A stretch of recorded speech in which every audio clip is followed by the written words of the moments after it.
वाला थाना 1860 के इंडियन पिनल कोड से चलता है, जो मैकाले ने भारत को गुलाम बनाने के लिए बनाया था।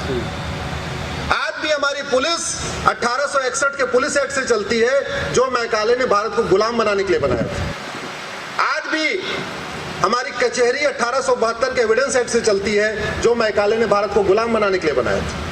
कानून का राज है, कानून महाघटिया है। जब महाघटिया है तो राज भी घटिया होगा। अब ये डिपेंड करता है कि कोई बहुत ईमानदार मुख्यमंत्री आ गया, कोई बहुत एग्रेसिव आ गया, वो कहते नहीं खटारा, गाड़ी तो खटारा है, लेकिन बहुत कोई अच्छा आया तो उसने थोड़ा बहुत करके उसको स्टार्ट करके फर्स्ट गियर सेकंड गियर पे 10-15 किलोमीटर के साथ दौड़ा दिया।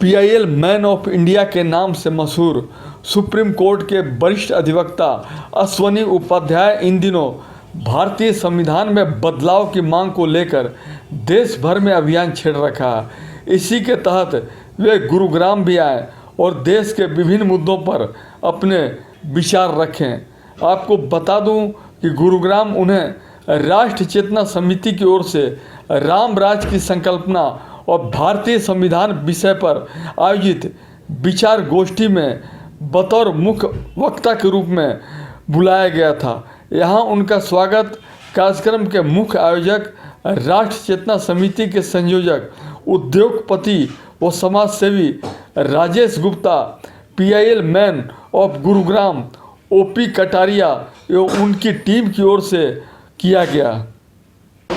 देखिए, भारत की 80% समस्याओं का जो मूल कारण है घटिया कानून है। भारत में या तो बहुत सारे चीज़ों पे कानून नहीं है, और जिन विषयों पे कानून है वो महाघटिया है। उदाहरण के लिए घुसपैठ के खिलाफ कोई कठोर कानून ही नहीं है। जनसंख्या विस्फोट बहुत बड़ी समस्या है, जनसंख्या विस्फोट को कंट्रोल करने के लिए कोई कानून ही नहीं है। धर्मांतरण पूरे देश में हो रहा है, लेकिन धर्मांतरण कानून कुछ राज्यों में है, राष्ट्रीय स्तर पे नहीं है। धर्मांतरण का जो कानून भी है उसमें 3 से 7 साल की सज़ा का प्रावधान है, लेकिन उसमें प्रॉपर्टी जब्त करने का कोई प्रावधान नहीं है। जबकि जो धर्मांतरण होता है वो सारा पैसे से, बाहर से फंडिंग आ रही है। तो जब तक फंडिंग नहीं रुकेगी, जब तक स्पीडी जस्टिस नहीं होगा, जब तक भारत में जुडिशियल चार्टर नहीं लागू होगा और पुलिस चार्टर लागू नहीं होगा, जब तक भारत में ऐसी व्यवस्था नहीं होगी कि 1 घंटे के अंदर FIR हो, 1 महीने के अंदर चार्जशीट फाइल हो और 1 साल के अंदर सजा हो जाए, जब तक ये व्यवस्था नहीं होगी तब तक भारत में भ्रष्टाचार अपराध खत्म नहीं होगा। जब तक भारत में भ्रष्टाचार का अपराध खत्म नहीं होगा, तब तक भारत का विकास नहीं होगा, उद्योग धंधों का विकास नहीं होगा। दुनिया में जिन देशों ने भ्रष्टाचार अपराध को खत्म किया है, चाहे वो दुबई है, चाहे सिंगापुर है, चाहे जापान है, वो देखिए 50 साल के अंदर डेवलप्ड कंट्री हो चुके हैं, 50 साल के अंदर वहाँ विकास हो गया है। जिन राष्ट्रों ने कठोर कानून बनाया है वहाँ धर्मांतरण नहीं होता, जिहाद नहीं होता, मजहबी उन्माद नहीं होता है, वहाँ पे नक्सलवाद नहीं है, माओवाद नहीं है। जिन देशों ने सठे साठिम समाचरित सिद्धांत को अपना के कठोर कानून बनाया है, वहाँ पे अराजकता नहीं है, वहाँ किडनैपिंग नहीं होती है। लेकिन जिन राष्ट्रों ने भारत जैसे देशों में जहाँ पे मानवाधिकार, झूठे मानवाधिकार के नाम पे घटिया कानूनों को कंटिन्यू किया है, जैसे 1860 का मैकाले का इंडियन पिनल कोड आज भी चल रहा है, 1861 का पुलिस एक्ट आज भी चल रहा है, 1872 का एविडेंस एक्ट आज भी चल रहा है। तो ये जो कानून है, इनफैक्ट ये भ्रष्टाचारियों के पक्ष में है, ये बलात्कारियों के पक्ष में है, ये नशा तस्करों को मदद करते हैं, ये गाय तस्करों को मदद करते हैं, ये जो भी अवैध काम करने वाले हैं उनके पक्ष में है। घटिया कानून का नतीजा है कि बिट्टा कराटे, जिसने पब्लिकली कहा था कि उसने मर्डर किया है, आज तक उसको फांसी नहीं हुई। ये घटिया कानून का परिणाम है कि यासीन मलिक, जिसने पब्लिकली कहा था उसने मारा है, आज तक वो भी, अभी उसका मैटर हाई कोर्ट पहुंचा है, इसके बाद सुप्रीम कोर्ट पहुंचेगा, यानी अभी 10-15 साल और भी लग जाएगा, और इस बात की भी गारंटी नहीं उसको फांसी होगी कि नहीं होगी। इसलिए हम कह रहे हैं कि सठे साठिम समाचरित सिद्धांत अपनाया जाए, 1950 के पहले बने सारे कानूनों को खत्म किया जाए। भारत के भ्रष्टाचार अपराध के जो कानून है उनको बाहर के कानूनों से कंपेयर किया जाए, चाइना से कंपेयर किया जाए, जापान से कंपेयर किया जाए, सिंगापुर से कानून कंपेयर किया जाए, और विश्व के सर्वोत्तम कानूनों को भारत में लागू किया जाए। एक भारत श्रेष्ठ भारत तभी बनेगा जब हमारा हर कानून सब पे लागू होगा और हर कानून श्रेष्ठतम कानून होगा, सर्वोत्तम कानून होगा, तभी एक भारत श्रेष्ठ भारत का निर्माण होगा, तभी भारत में राम राज्य की स्थापना होगी। भारत में मेरी PIL भी चल रही है कि भारत में 1 नेशन 1 सिलेबस लागू किया जाए, 1 नेशन 1 एजुकेशन बोर्ड लागू किया जाए। भारत के प्राइमरी की शिक्षा में वेद पुराणों को शामिल किया जाए, वैदिक शिक्षा आधारित शिक्षा पद्धति लागू किया जाए। आप गूगल करिएगा, uniform education Ashwini Upadhyay already PIL चल रही है, सरकार को नोटिस भी हो गया है।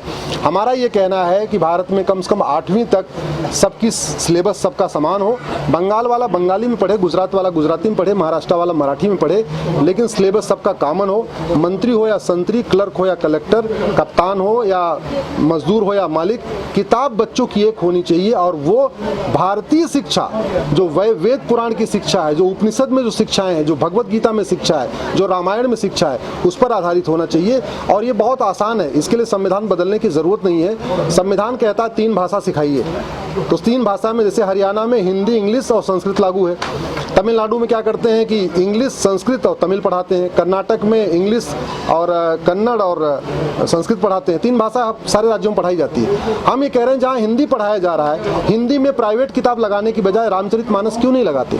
संस्कृत में प्राइवेट किताब लगाने की बजाय उपनिषद और वेद क्यों नहीं लगाते? इसी तरीके से इंग्लिश में प्राइवेट किताब लगाने की बजाय भगवत गीता क्यों नहीं लगाते?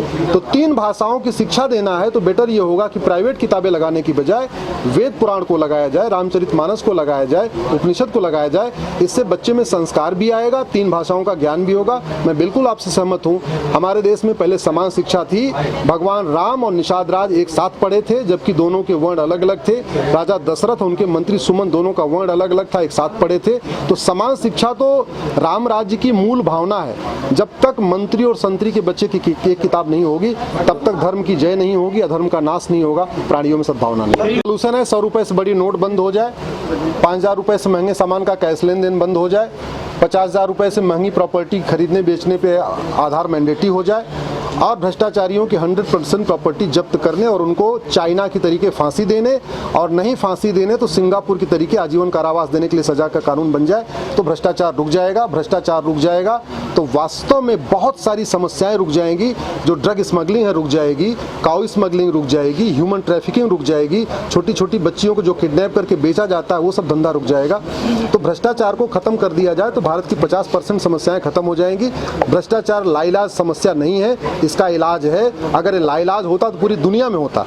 अगर दुनिया के कई देशों में भ्रष्टाचार नहीं है, इसका मतलब इसका इलाज संभव है। इसका इलाज कैसे करना है, इसीलिए हमें देखना पड़ेगा सिंगापुर में इस भ्रष्टाचार का इलाज कैसे कर रहे हैं, चीन में भ्रष्टाचार का इलाज कैसे कर रहे हैं, जापान में भ्रष्टाचार का इलाज कैसे कर रहे हैं, हमारे बगल में दुबई में भ्रष्टाचार का इलाज कैसे कर रहे हैं। इसके सभी नागरिकों से निवेदन किया है 8 अगस्त को कोई एक अंग्रेजी कानून जलाइए। अंग्रेजी कानूनों की कॉपी मैंने फेसबुक पे भी डाला हुआ है, बाकी गूगल करने पे मिल जाएगा। मैं कह रहा हूँ 8 अगस्त भारत छोड़ो आंदोलन की वर्षगांठ है। अंग्रेज तो भारत छोड़ गए, लेकिन अंग्रेजी कानून यहीं छोड़ गए। आज हमारा थाना, तहसील, जिला सब कुछ अंग्रेजी कानूनों से चल रहा है। इसलिए मैं देश के सभी देशवासियों से निवेदन करता हूँ, कोई एक अंग्रेजी कानून निकाल लीजिए, अपने घर में 8 अगस्त को उसको जला के उसका वीडियो शेयर करिए। 8 अगस्त को पूरे देश में अंग्रेजी कानूनों को जलाने की हमने एक योजना लिया है।